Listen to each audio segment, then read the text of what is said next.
পরিবারের সাথে সংহতি প্রকাশের নিমিত্তে বিভিন্ন কর্মসূচি গ্রহণ করে আসছে। এখন পর্যন্ত বিশ্বের ৭৫টি দেশ এই international convention for protection of all person against enforced disappearance যে সনদটি আছে সেই সনদে স্বাক্ষর করেছে। আমরা অত্যন্ত আনন্দের সাথে বলতে চাই, গত 29 আগস্ট 2024 বাংলাদেশের অন্তর্বর্তীকালীন সরকার প্রধান উপদেষ্টা এই গুম বিরোধী আন্তর্জাতিক কনভেনশনে স্বাক্ষর করেছেন। তার এই মহতী উদ্যোগের কারণে দর্শক সমকাল লাইভে আপনাদের স্বাগত। এই মুহূর্তে নয়াপল্টন থেকে আপনাদের সঙ্গে সরাসরি যুক্ত হয়েছি, সঙ্গে রয়েছে আমি বিনায়ক রহমান। দর্শক, আমরা যে দৃশ্যটি এই মুহূর্তে দেখছেন যে বাংলাদেশ জাতীয়তাবাদী দল বিএনপির উদ্যোগে যে আন্তর্জাতিক গুম বিরোধী দিবস উপলক্ষে যে গুমের শিকার ব্যক্তিদের স্মরণে যে সংহতি সভা সেটি কিন্তু শুরু হয়েছে। ইতিমধ্যে কিন্তু কিছুক্ষণ আগেই কোরআন তেলাওয়াতের মাধ্যমে কিন্তু এটি শুরু হয়েছে এবং আজকের এই যে সংহতি সভা রয়েছে এই সভায় কিন্তু সভাপতি হিসেবে উপস্থিত রয়েছেন বিএনপির মহাসচিব মির্জা ফখরুল ইসলাম আলমগীর। এছাড়াও আমরা দেখছি যে জাতীয় স্থায়ী কমিটির সদস্য আমির খসরু মাহমুদ চৌধুরী, এছাড়াও কিন্তু বিএনপির বিভিন্ন অঙ্গ ও সহযোগী সংগঠনের নেতৃবৃন্দ কিন্তু আজকের এই যে গুমের শিকার ব্যক্তিদের স্মরণে আন্তর্জাতিক দিবস উপলক্ষে যে সংহতি সভা সেই সংহতি সভায় উপস্থিত রয়েছেন। বিশেষ ভূমিকা রাখবে জাতিসংঘ।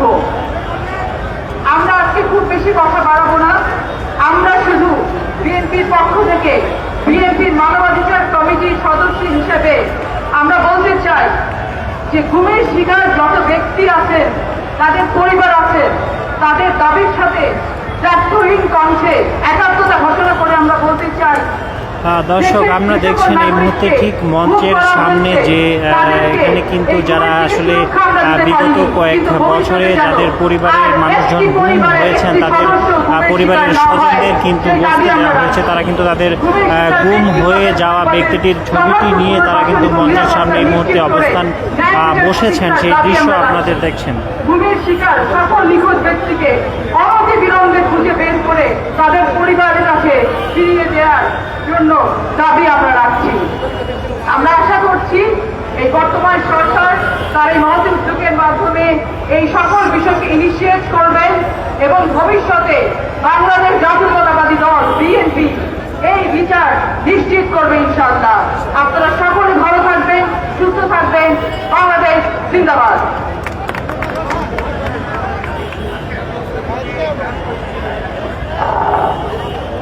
ডান পাশে যারা রয়েছেন দয়া করে আপনারা বসে পড়বেন, এই জায়গাটা খালি করতে হবে। প্রিয় নেতৃবৃন্দ, আমাদের বিএনপির মানবাধিকার কমিটির সদস্যবৃন্দ আমাদের সাথে উপস্থিত রয়েছেন। আমি এ পর্যায়ে গুম পরিবারের যারা সদস্য তারা বক্তব্য রাখবেন। এই অংশটি পরিচালনা করার জন্য দুইজনকে আমার সাথে সহযোগিতা করছেন, ব্যারিস্টার আপনার ইলিয়াস এবং ব্যারিস্টার মাহাদিন চৌধুরী। গুম পরিবার যারা বক্তব্য রাখবেন তাদের নাম ঘোষণা করবেন। ব্যারিস্টার মাহাদিন চৌধুরী।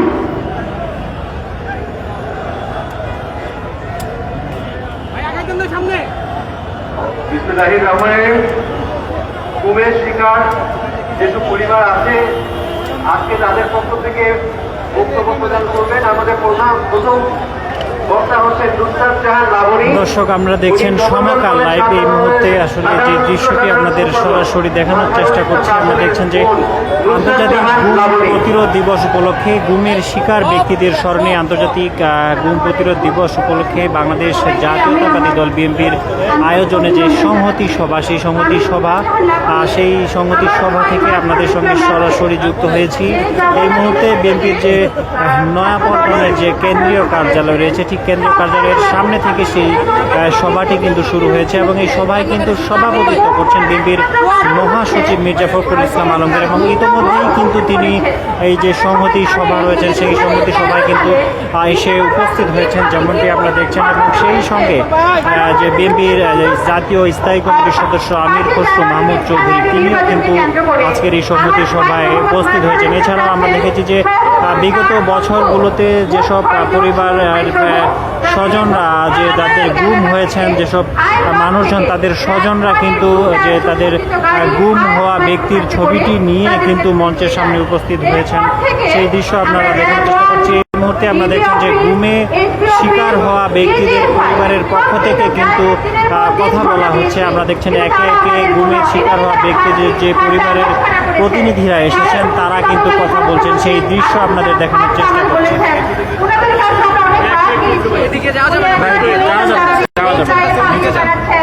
একবার তিনি বলেন এরা বিয়ে করে পালিয়ে গেছে, খুঁজে দেখেন। আবার কোন সময় এটাও বলেছে যে বিভিন্ন জঙ্গি সংগঠনের সাথে তাদের তৎপরতা ছিল। কিন্তু আপনারা সবাই জানেন যে আমরা যখন কোথাও দাঁড়াতে পারিনি, কথা বলতে পারতাম না, ছেলেগুলাকে কিভাবে দিনের পর দিন রাতের পর রাত অত্যাচার করেছে। আমার ভাই আছে, বড় ভাই আর একজন আছে মশিউর রহমান লোটাস, পারতো না গত 17টা বছর ধরে আওয়ামী লীগের শাসন 15 বছর, সব মিলিয়ে 17টা বছর ধরে আমাদের পরিবার বিভিন্ন জায়গায় বিভিন্ন ভাবে নির্যাতনের শিকার আমরা হয়েছি। আমার পরীক্ষার্থী ছিল, সারাক্ষণ সে পড়াশোনাই করতো। আমি আমার ভাই একসাথে ঢাকার একটা বাসা ফ্ল্যাটে ভাড়া নিয়ে আমরা থাকতাম। আমি তাকে বলেছিলাম যে দেখ, দেশের এইরকম একটা অবস্থায় তুই ঘর থেকে এই সময় বের করতে। ও আমার 3.5 বছরের বড় ছিল। আমাকেও বলেছিল যে দেশের এই খারাপ কন্ডিশনে আমি তো ঘরে বসে থাকতে পারি না, আমার তো অনেক দায়িত্ব আছে, যে দায়িত্ব আমাকে নিতে হবে। আমি আপনাদের মাধ্যমে সবার কাছে প্রশ্ন রাখতে চাই যে আজকে 11টা বছর, প্রায় 12 বছর হয়ে গেল যে আমার ভাই খুঁজে আমি পাইনি কেন এখনো, যে ভাইয়ের হাত ধরে আমি বড় হয়েছি, ছোটবেলা থেকে খুব ছুটি করি ব্যাগ বিছানে আমরা ঘুমাতাম। আমার মা আজকে শয্যা ছাড়িয়ে, আমার বাবা ব্যবসা বাণিজ্য সবকিছু হারিয়ে মোটামুটি নিঃস্ব। তো আমি বর্তমান যারা স্বাধীন সরকার উপদেষ্টা আছেন সবার কাছে একটা দাবি করতে চাই, প্লিজ আপনারা আমাদের ভাইদের, কারো বাবা হারিয়েছেন, কারো স্বামী হারিয়েছেন, সবাই রক্ষক অবস্থায় ফেরত দেন। আমরা বিচার চাই না, আমরা আমাদের সন্তানদের, আমাদের ভাইদের ফেরত চাই। এটা একমাত্র চাই, আমরা কোনো রাজনৈতিক ট্যাক্স চাই না, আমরা আমাদের ভাইয়ের প্রাণ ভিক্ষা চাই। আপনাদের মাধ্যমে বলতে চাই আমি কোনো রাজনৈতিক ট্যাক্স চাই না, আমি আমার ভাইয়ের জীবন চাই। ধন্যবাদ সবাইকে, ধন্যবাদ।